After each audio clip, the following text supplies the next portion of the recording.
सभी। तो चलो पिछले लेक्चर में हम लोगों ने प्लेन मिरर की प्रॉपर्टीज पढ़ी थी। आज हम क्या करेंगे, प्लेन मिरर से जो भी इमेज फॉर्मेशन है वो देखेंगे कि हम कैसे इमेज को फॉर्म करें अगर हमारे सामने प्लेन मिरर है। तो हम आज कौन सा टॉपिक पढ़ने जा रहे हैं, image formation with plane mirror. तो प्लेन मिरर से हमें इमेज फॉर्मेशन करना है, यानी इमेज बनाना है जब भी हमारे सामने प्लेन मिरर हो। तो सबसे पहले हम बात करेंगे इसकी पॉइंट ऑब्जेक्ट की। तो पॉइंट ऑब्जेक्ट क्या होता है, ये हमने बताया था कि ऐसा ऑब्जेक्ट जिसका डायमेंशन 0 हो उसको हम बोलेंगे क्या, पॉइंट ऑब्जेक्ट। तो चलो एक प्लेन मिरर है ये, इसके सामने हमने एक पॉइंट ऑब्जेक्ट एज्यूम किया है यहाँ पे O। इससे हमको क्या करना है, इमेज बनाना है। तो देखो अगर कोई भी ऑब्जेक्ट होता है ना तो वो क्या करता है, हर डायरेक्शन में लाइट रे को इंसिडेंट कराता है। अगर कोई भी ऑब्जेक्ट है तो वो हर डायरेक्शन में क्या करेगा, लाइट रे को इंसिडेंट कराएगा। तो मैं बोलूं अगर यहां से एक लाइट इंसिडेंट हो रही है इस पे और दूसरी मैंने इंसिडेंट कराई यहां पे, तो देखो क्या होगा, जब भी लाइट किसी भी सरफेस पे फॉल होती है वो हमेशा लॉज ऑफ रिफ्लेक्शन को फॉलो करते हैं। तो लॉज ऑफ रिफ्लेक्शन बोले तो भाई नॉर्मल, तो जो भी एंगल ऑफ इंसिडेंस होगा वही एंगल ऑफ रिफ्लेक्शन भी होगा। इसका मतलब ये लाइट ऐसे जाएगी और ये वाली ऐसे जाएगी। अब देखो ये लाइट कभी रियल में मीट नहीं करेंगी, तो क्या करें हम इनको बैक साइड में पीछे की तरफ रिट्रेस करके इंटरसेक्ट करा देते हैं। अब जहां भी इनका इंटरसेक्शन हो यही क्या बनेगा, इमेज। ठीक है, तो ये क्या था हमारा ऑब्जेक्ट और ये क्या है हमारा इमेज। तो ये किसके लिए है, पॉइंट ऑब्जेक्ट के लिए। ठीक है, सिंपल है। अब हम बात करेंगे एक्सटेंडेड ऑब्जेक्ट की।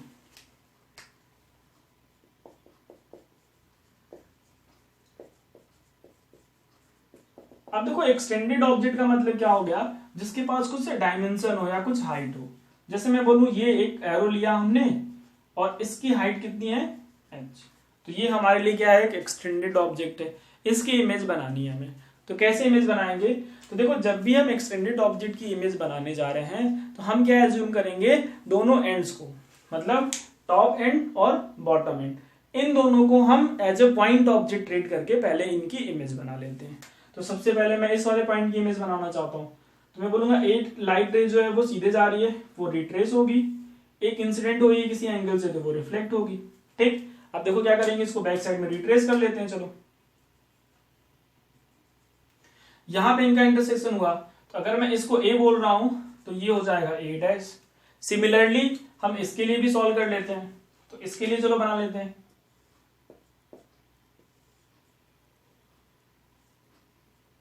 ये भी रिफ्लेक्ट हुई, angle of incidence equals to angle of reflection. Retrace करते हैं इसको, तो इसको हमने रिट्रेस किया, इसको रिट्रेस किया, यहां पे जाके इंटरसेक्ट हुए, ये पॉइंट क्या बन गया, बी डैश। तो देखो ए का इमेज बना ए डैश पे और बी का इमेज बना बी डैश पे। बाकी के जितने भी हमारे ऑब्जेक्ट का पोर्शन है वो इनके बीच में ही लाई करेगा। इसका मतलब मैं अगर इनको ज्वाइन करा दूं तो यही क्या है हमारा इमेज।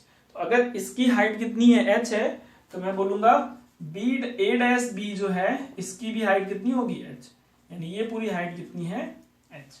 तो ये किसके लिए है, एक्सटेंडेड ऑब्जेक्ट के लिए। तो एक्सटेंडेड ऑब्जेक्ट की इमेज कैसे बनानी है हमें क्या करना है, दोनों एंड को as a point object treat कर लेना है। सबसे पहले उनका इमेज बना लेते हैं, उसके बाद बीच में ही हमारे जितने भी पॉइंट्स हैं एक्सटेंडेड ऑब्जेक्ट के उनकी इमेज लाई करेगी। क्लियर। चलो इसमें जो कंफ्यूजन होता है वो होता है अगर हमें एक्सटेंडेड ऑब्जेक्ट किसी इंक्लिनेशन के साथ दे दिया होता है। जैसे मैं बोलूं अगर मान लो ये प्लेन मिरर है और ऐसे हमारा एक्सटेंडेड ऑब्जेक्ट रख दिया गया, ये क्या है ए और ये है बी, इसकी इमेज बनानी है। तो बिल्कुल डरना नहीं है, ऑब्जेक्ट कैसे भी रखा हो, हमारा मोटो क्या है, सबसे पहले हमको एंड पॉइंट को as a point object treat करना है और उनका इमेज बना लेना है। तो चलो इसका इमेज बनाते हैं भाई। लाइट रिट्रेस होगी, इंसिडेंट हुई तो ये क्या होगी, रिफ्लेक्ट होगी। इधर बैक साइड में रिट्रेस कर लेंगे। सिमिलरली इसके लिए भी हम क्या करेंगे, लाइट जो इंसिडेंट होगी नॉर्मली वो रिट्रेस करेगी अपने पाथ को। अब इसकी इमेज बनेगी इधर और इसकी इमेज कहाँ बनेगी, इधर।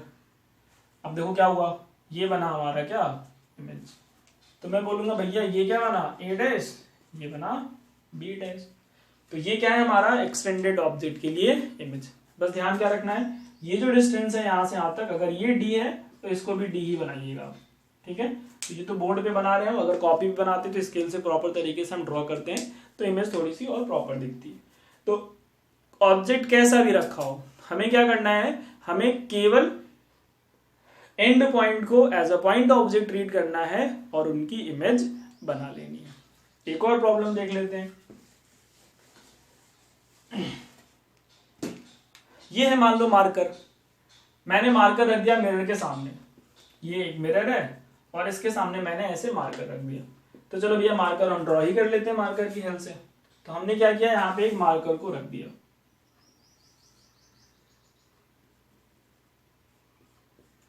हमें इसकी इमेज बनानी है। तो मैं बोल रहा हूं ये पॉइंट A है, ये पॉइंट B है, बिल्कुल नहीं डरना है। अपना क्या था बेसिक कॉन्सेप्ट, एंड पॉइंट को पॉइंट ऑब्जेक्ट के तरीके से ट्रीट करना है और उनकी इमेज बना लेनी है, उनके बीच में बाकी ऑब्जेक्ट की इमेज लाई करेगी। तो सिमिलरली वही करना है।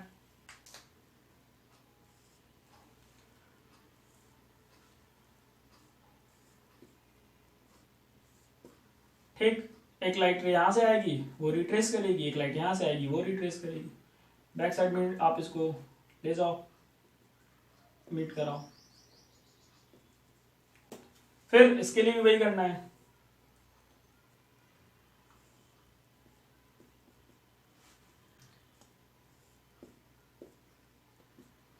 बिल्कुल डरना नहीं हमें, सिंपल है ये। फिर इसको भी हम क्या करें, यहाँ पे रिट्रेस करेंगे तो ये यहाँ बनेगा, ये वाला यहाँ पे जाके इंटरसेक्ट होगा, एक लाइट यहाँ से आ रही होगी तो इसकी इमेज कहाँ बनेगी, इसके बीच में कहीं। अगर ये बी ए है तो ये क्या बना B डैश A डैश। तो इमेज बनाना है तो हमें क्या करना है, एंड पॉइंट को पॉइंट ऑब्जेक्ट की तरीके से ट्रीट करना है, उनको हम सॉल्व कर लेंगे, उसके बाद हमारे जितने भी पॉइंट बीच के हैं वो इनके बीच में ही लाई करेंगे। तो ये क्या है हमारा इमेज, किसके लिए, एक्सटेंडेड ऑब्जेक्ट के लिए। अब मैं आपसे एक क्वेश्चन पूछता हूं, बहुत सिंपल सा क्वेश्चन है। ये एक मिरर है, इसके सामने मैंने एक ऑब्जेक्ट रखा है, एक और मिरर ले लिया हमने, इसके सामने सेम डिस्टेंस पे वही ऑब्जेक्ट रखा है, मतलब अगर ये D डिस्टेंस पे है तो ये भी क्या होगा D डिस्टेंस पे ही है। फिर मैंने क्या किया, एक और बहुत बड़ा सा इमेज ऑब्जेक्ट ले लिया, मिरर ले लिया, इसके सामने हमने ऑब्जेक्ट रखा वही सेम D डिस्टेंस पे, मतलब ये केस 1, ये केस 2 और ये केस 3। तो तीनों से इमेज बनेंगे। हमको क्या करना है, इसमें पता करना है कि ये जो तीनों इमेज बन रहे हैं इनमें क्या डिफरेंस है तो क्या है। टाइम ले लो अपना, सॉल्व करो आप जल्दी से। चलो सॉल्व करते हैं भाई। इससे इमेज बनेगी यहां पे,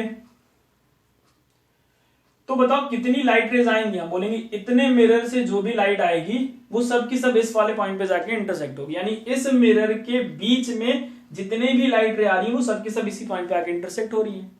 इस वाले ऑब्जेक्ट के लिए मैं चलो इसको I1 लिख देता हूं, इस वाले ऑब्जेक्ट के लिए भी इमेज यही बनेगा, मैं इसको I2 बोल रहा हूं। मतलब यहां से यहां तक जितनी भी लाइट रे आ रही हैं सब की सब जाके इसी वाले पॉइंट पे इंटरसेक्ट होंगी। इसके लिए बताओ, हम बोलेंगे अब यहां से यहां तक जितनी भी लाइट रे हैं सब की सब आके यहां पे इंटरसेक्ट होंगी और इमेज क्या बनाएंगी I3। तो देखो अगर हम पहले वाले केस में देखें तो बहुत कम लाइट रे इंटरसेक्ट हो रही है I1 पे, अगर हम सेकंड वाले केस में देखें तो लाइट रे ज्यादा है, अगर हम थर्ड वाले केस में देखें तो लाइट रे और ज्यादा इंटरसेक्ट हो रही है। तो जितनी ज्यादा लाइट रे किसी पॉइंट पे जाके इंटरसेक्ट होंगी वो उसकी इंटेंसिटी को उतना बढ़ा देंगी। तो हम बोलेंगे क्या रिलेशन या क्या डिफरेंस है इन सब में, तो I3 की इंटेंसिटी सबसे ज्यादा है, उससे कम किसकी है, यानी I3 सबसे ज्यादा है, फिर I2 है और फिर I1 है इंटेंसिटी के लिए। तो इंटेंसिटी के पर्पज से अगर हम बोले तो I3 सबसे ज्यादा इंटेंसिव होगा, फिर I2 होगा, फिर I1। अदरवाइज इमेज सबसे कंप्लीट फॉर्म होगा, सभी केसेस में इमेज कंप्लीट फॉर्म होगा। बस डिफरेंस क्या है इंटेंसिटी का, I3 की इंटेंसिटी सबसे ज्यादा, I2 की उससे कम, I1 की सबसे कम। तो यहाँ पे एक पॉइंट है, नोट करके आप लिख लो, ईच पार्ट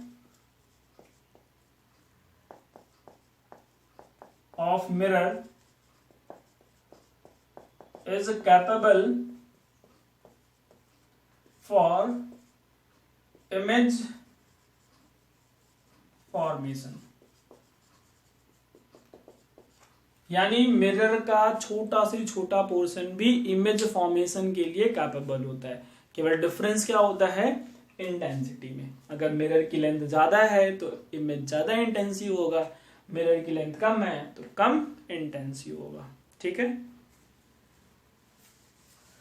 तो ये क्या था हमारा, इमेज फॉर्मेशन किसकी हेल्प से, प्लेन मिरर की हेल्प से।